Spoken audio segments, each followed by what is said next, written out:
sei que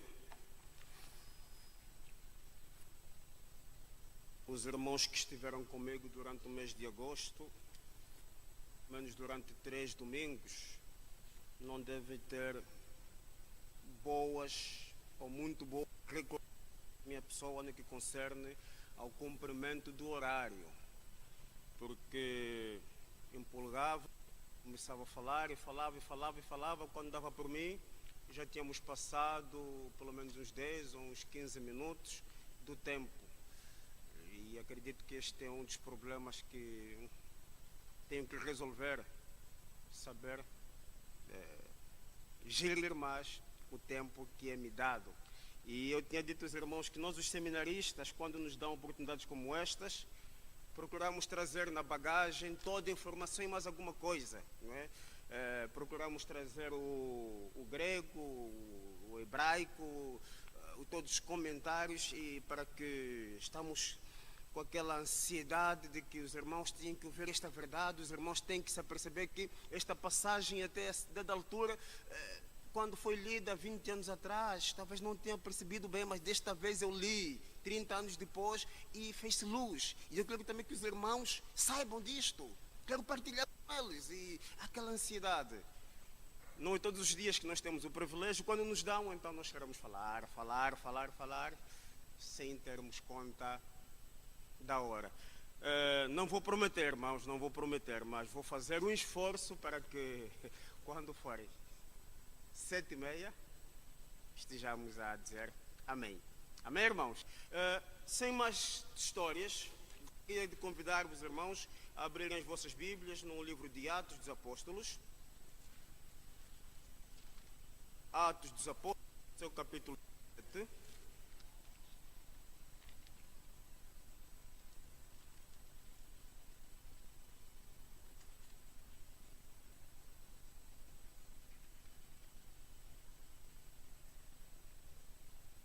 Atos dos Apóstolos, capítulo 17, de onde extraímos 3 versículos, de versículos 10 a 12, que diz o seguinte: E logo durante a noite os irmãos enviaram Paulo e Silas para Bereia. Ali chegados, dirigiram-se à sinagoga dos judeus. Ora, estes de Bereia eram mais nobres que os de Tessalônica, pois receberam a palavra com toda a avidez, examinando as Escrituras todos os dias para ver se as coisas eram de fato assim. Com isso, muitos deles creram, mulheres gregas de alta posição e não poucos homens. Talvez seja daquelas passagens que o irmão vezes e sentiu alguma coisa, ou talvez seja daquelas passagens que, bem, é mais discípulos de Jesus que foram mandados para uma cidade e passou de lado. Mas a verdade é que algum tempo atrás, quando li esta passagem, despertou-me exatamente a atenção os acontecimentos que ocorreram nesta cidade. E no versículo 10 começa exatamente por dizer que foram enviados para Bereia. Bereia era uma cidade que ficava a sul da Macedônia, e tive o cuidado de investigar no Google e fiquei a saber que a cidade de Bereia existe ainda hoje. Hoje tem como nome de Veria. É uma cidade situada no monte, com rios e paisagens de uma vista maravilhosa. Eu, ao ver aquelas imagens, bem, devia ser um lugar muito prazível de se viver. Na prática, quer dizer que esta cidade de Bereia estava a 80 quilômetros de Tessalônica. Tessalônica naquela época era a grande metrópole, ou o grande centro, ou se não mesmo a principal cidade da Macedônia. E naquela época era um lugar onde viviam muitos nobres, e entre eles alguns judeus. E foi desta comunidade de judeus residente em Bereia que Paulo e Silas foram enviados.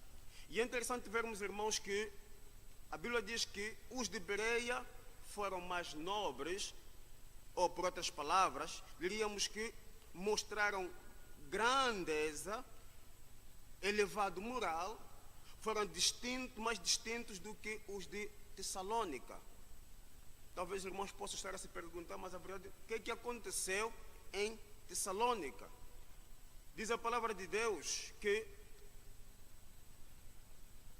quando Paulo e Silas se encontravam nesta cidade de Tessalônica, onde procuravam falar também aos judeus, a verdade é que quando muitos recebiam esta mensagem com alegria, com satisfação, havia uma outra parte, uma outra fação que via o seu lado comercial a ir por água abaixo. Então o que estes homens fazem não foi outra coisa senão criarem um grande movimento para se revoltarem contra Paulo e Silas. E, por exemplo, diz no versículo 4 da primeira de Tessalonicenses que alguns dos judeus foram persuadidos e se uniram a Paulo e Silas, bem como muitos gregos tementes a Deus e não poucas mulheres de alta posição. Mas os judeus ficaram com inveja, reuniram alguns homens perversos dentre os desocupados e com a multidão incitaram um tumulto na cidade. Invadiram a casa de Jason, em busca de Paulo e Silas, a fim de trazê-los para o meio da multidão. Estava a citar o livro de Atos nos versículos anteriores, do mesmo capítulo 17, não é? Mas aí está. Mas por que há esta comparação entre estes dois povos? Por que há esta distinção, esta comparação entre os de Tessalônica com os de Bereia? A resposta não está muito distante, irmãos, porque diz a palavra de Deus que não aceitavam de ânimo leve tudo o que eles ouviam. E eles ouviam de quem? Ouviam da boca de Paulo e Silas. Recebiam de bom grado, sim, a palavra, mas examinavam dia após dia tudo o que eles ouviam para saber se exatamente aquilo que Paulo e Silas diziam ia de encontro com aquilo que as Escrituras também ensinavam. Irmãos, nós temos que ver que havia uma constante busca ou pesquisa da palavra de Deus em relação ao tempo em que tudo aquilo foi acontecendo. E eu procurei saber exatamente quanto tempo Silas e Paulo, ou Paulo e Silas, permaneceram nessa cidade de Bereia, porque quando a Bíblia nos diz que os de Bereia examinavam todos os dias, bem, pus-me a pensar, será que Paulo e Silas permaneceram 3 meses, 4 meses, 5 meses, 6 meses, 1 ano? Alguns estudos dizem que foi aproximadamente 3 meses que eles estiveram nesta cidade. E é interessante, irmãos, que durante 3 meses em que Paulo e Silas falaram a esta comunidade, estavam os desta comunidade a investigar, para confrontar os ensinamentos destes 2 homens naquela cidade. Chegando aqui, talvez eu pergunte, e nós? Com que regularidade é que nós, ou com que frequência, temos lido ou examinado a palavra de Deus? Nos anos de 92, quando de repente em Angola, o país de onde sou originário, houve paz, finalmente, depois de muitos anos de guerra, para além da liberdade de circulação que a população já podia ter, havia uma grande liberdade no que concerne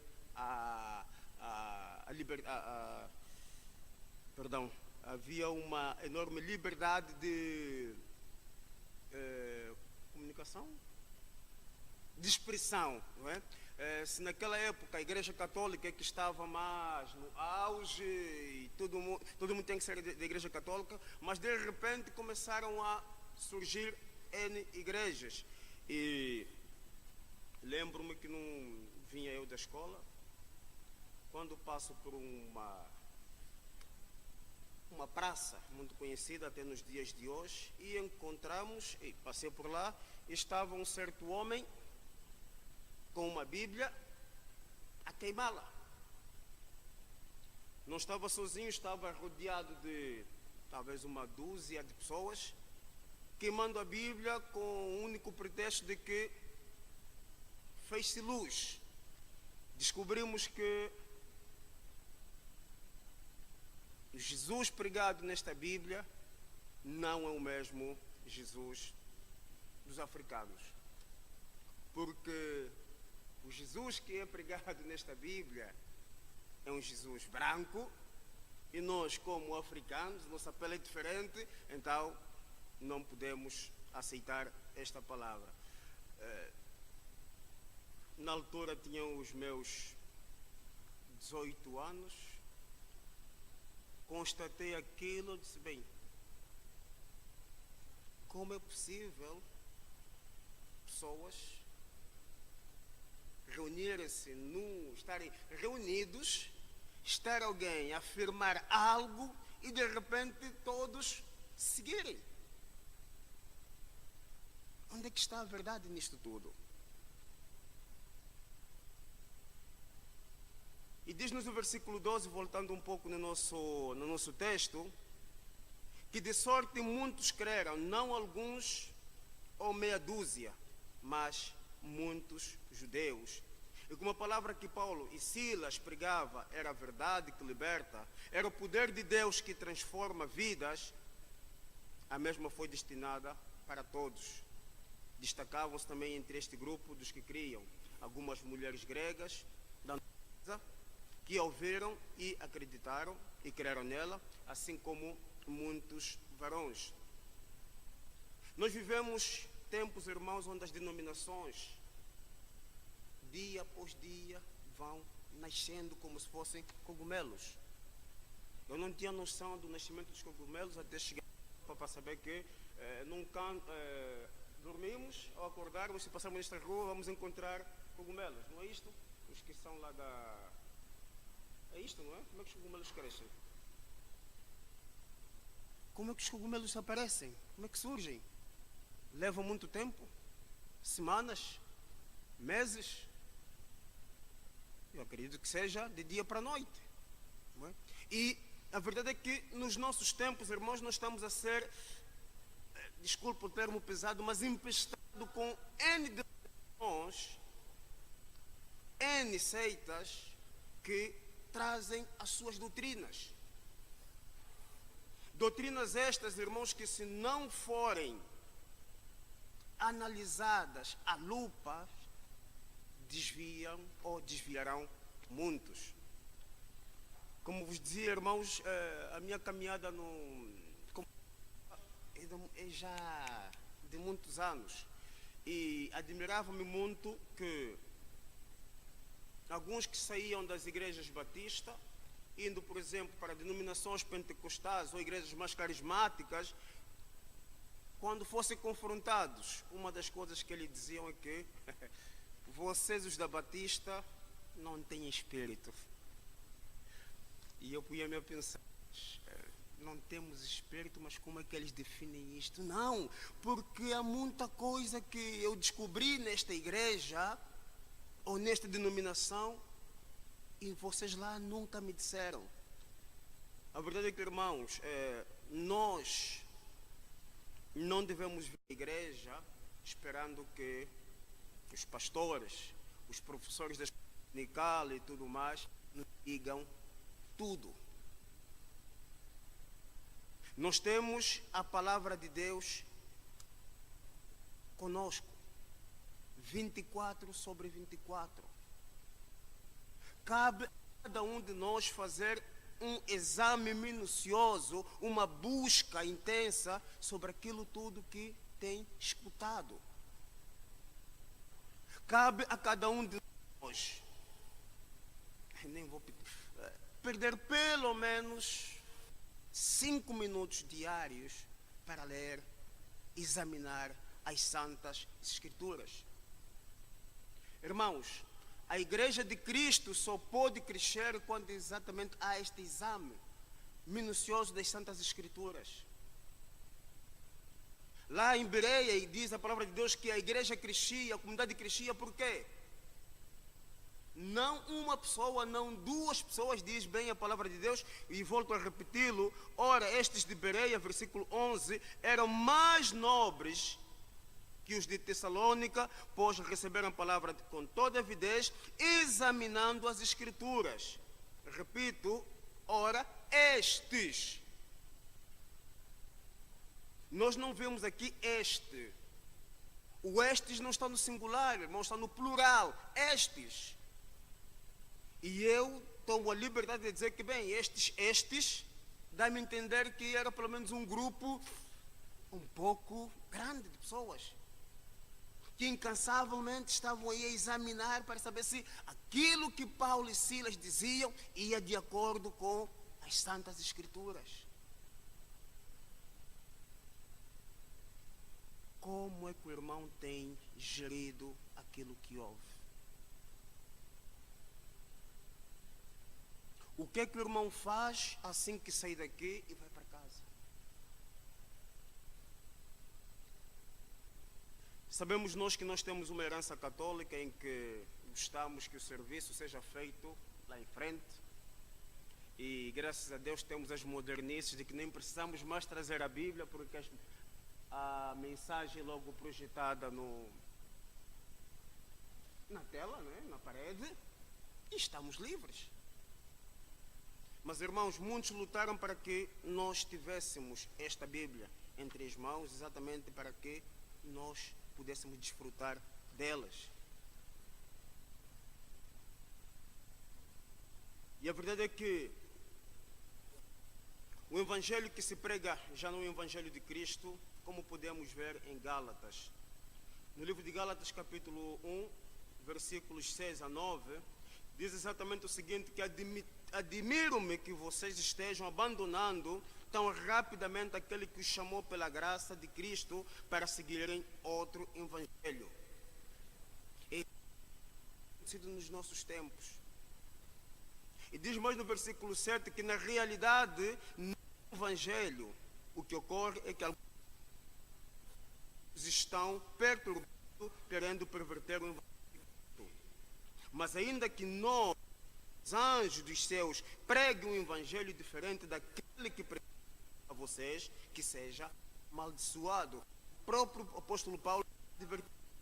Como já dissemos, agora repito, se algum evangelho diferente daquele que já receberam, que seja amaldiçoado. Como é que podemos saber que o evangelho que nos está a ser anunciado é diferente? Os irmãos podem estar a pensar, bem, o exemplo que vem a seguir, mais uma vez a falar de África, parece que lá é tudo mal. E estava eu um certo dia a olhar a televisão, quando é aquilo que se diz, os meios de comunicação social, quando vão fazer, sempre que fazem reportagem em lugares errados. E foram fazer reportagem numa igreja carismática, onde o líder desta igreja pregava que para entrar nos céus é importante que nos tornemos como crianças. É bíblico, não é?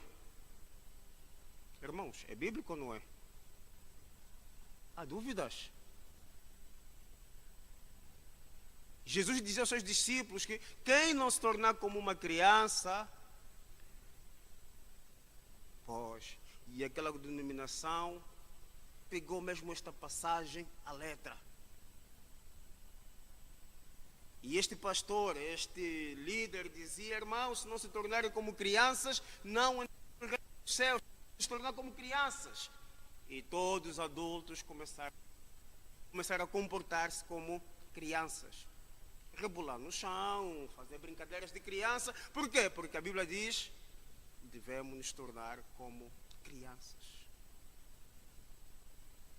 A forma como a mensagem de Cristo é torcida. E nós temos ou trazemos Bíblias para os cultos exatamente para acompanharmos a leitura e ver se está a ser dito nos púlpitos, se o que está a ser dito nos púlpitos tem base ou fundamenta-se na Bíblia.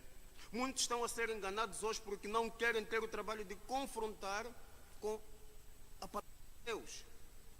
Muitas denominações pregam unicamente que a congregação quer ouvir. E em algumas até já não se pode citar o nome de pecado enquanto estão no púlpito. Por quê? Porque a mensagem dirigida. O povo quer ouvir sobre prosperidade, então vamos falar de prosperidade. O povo quer ouvir sobre alegria, então vamos falar unicamente sobre alegria. Esta não aconteceu em África. Certa denominação convidou um certo pastor para pregar, e quando chegou, o líder desta igreja chamou este pastor num canto e disse-lhe: olha, quando tiveres que pregar, arranje uma pregação doce. O que deixou este pastor meio transtornado. Mas pregar uma mensagem doce, sim, tu sabes como que é. Uma palavra, uma pregação doce, uma mensagem doce que deixa o povo, a congregação toda pensar no... ok, está bem. E assim foi. Diz que este pastor, assim que chegou no púlpito, aquilo que pensava em lhe dizer simplesmente desapareceu. E não pregou outra coisa senão sobre o adultério. Ao terminar a pregação, o pastor anfitrião disse logo: nunca mais, mas nunca mais porás cá os pés. Até que no final, quando estavam a saudar, veio um certo senhor, já com alguma idade, agradecer-lhe, porque tudo quanto foi dito tinha a ver com a vida que ele levava. E muito mais. Este homem dizia que estou nesta igreja há 5 anos e nunca me foi dito isto. A culpa é do pastor? Não sabemos. Mas a verdade é que este homem tinha deixado a mulher e estava a viver com uma outra mulher. Mas o pastor desta igreja não dizia outra coisa porque também era alguém que tinha muitas posses, fazia umas boas contribuições e, perdendo aquele irmão, os cofres da igreja caíam. O evangelho que se prega hoje é o da prosperidade, do bem-estar, da busca e da cura interior. Do creia somente e terás tudo o que precisas. Irmão, o nosso Senhor Jesus Cristo advertiu, dizendo o seguinte: cuidado que ninguém os engane. Muitos virão em meu nome dizendo sou eu, e enganarão a... Quando ouvirem falar de guerras, rumores de guerra, não tenham medo. É necessário que estas coisas aconteçam, mas ainda não é o fim. Contra nação e reino contra reino. Haverá terremotos em vários lugares e também fomes. Essas coisas são o início das dores. Fiquem atentos, pois vocês serão nos tribunais e serão açoitados nas sinagogas por minha causa. Vocês serão levados à presença de governadores e reis como testemunha a eles. É necessário que antes as nações. Esta é a passagem que está em Marcos, capítulo 13, versículo 5 a 10. O próprio Senhor Jesus advertiu-nos: tenham cuidado, porque dias virão em que as coisas quase que vão fugir do vosso controle. Tenham cuidado, porque muitos serão para enganar-vos. E há quem diga que só é enganado quem quer. Nós só somos enganados quando assim nós o permitimos. Se nós seguirmos o exemplo como estes que eram os de Bereia, seremos enganados. E Oseias, no Antigo Testamento, no seu capítulo 4, 6, aquele que dizia: o meu povo padece porque lhes falta conhecimento. E este conhecimento que Oseias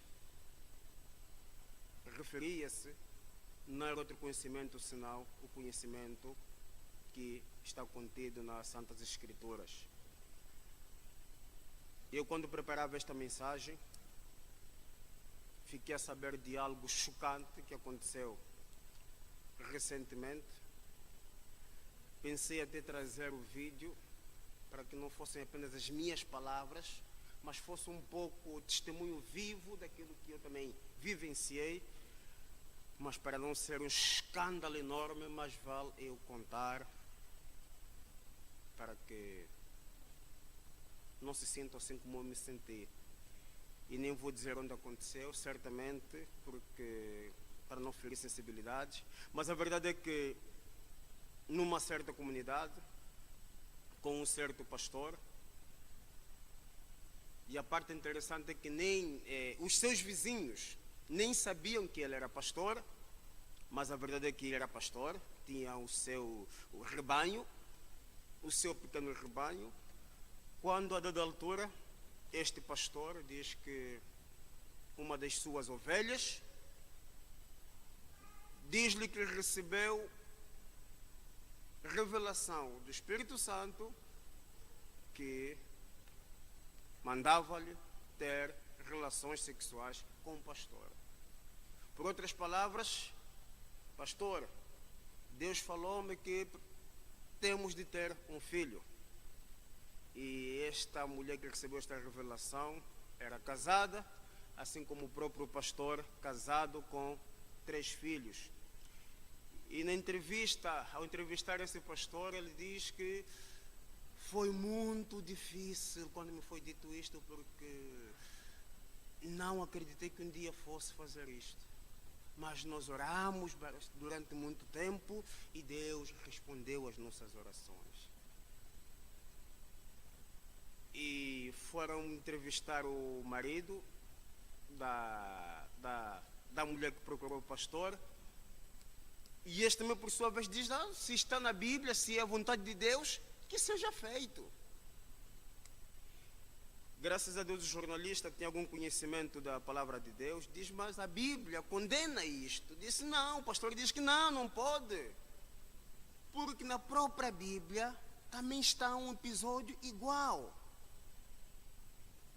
Está, sim, está. E este pastor foi buscar uma passagem, se a memória não está a falhar, nos profetas menores. Foi buscar o exemplo de Oseias. Sim, foi buscar o exemplo de Oseias, que foi, Deus tinha lhe dito para que fosse buscar uma mulher prostituta e se prostituísse com ela. E a interpretação que este pastor faz é exatamente: vá buscar uma mulher e prostitua com ela. Nesta passagem que este pastor procurou interpretar, a diferença estava unicamente no acento. Enquanto o pastor lia, vá e prostitua, o que estava escrito na Bíblia, uma mulher prostituta. E o pastor, ao ser confrontado com aquilo, olhou para a passagem e disse: realmente, vendo desta forma, parece que as coisas começam a mudar. Mas, deixamos reticências. Para dizer-vos, irmãos, que nós devemos ler e meditar a palavra de Deus todos os dias, a fim de estarmos prontos e firmes quando nos surgirem falsos pregadores. E digo-vos, irmãos, que eles não estão distantes. Não andam distantes de nós. Cabe unicamente a cada um de nós. Onde está? Saber examinar as Santas Escrituras. Se nós quisermos que a nossa igreja cresça, não somente em número, mas acima de tudo, em qualidade, é importante termos verdadeiros estudiosos da palavra de Deus. Que Deus nos ajude a compreendermos aquilo que foi dito e, acima de tudo, que nos ajude a sermos verdadeiros praticantes daquilo tudo que nós ouvimos, mas acima de tudo também examinando minuciosamente tudo que nos é transmitido.